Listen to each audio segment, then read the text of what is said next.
யார் அழைப்பது யார் அழைப்பது யார் குரல் இது காதருகினில் ஏன் ஒலிக்குது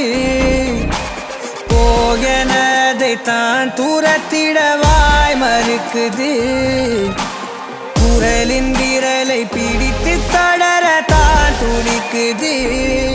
பயணம் நிகழ்கிற பாதை முழுதும் மேடையாய் மாறும் எவரும் அறிமுகம் இல்லை எனினும் நாடகம்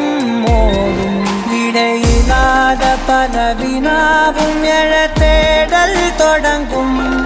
விலையில்லாத ஒரு வினோத சுகம் தோன்றும் யார் அழைப்பது யார் குரல் இது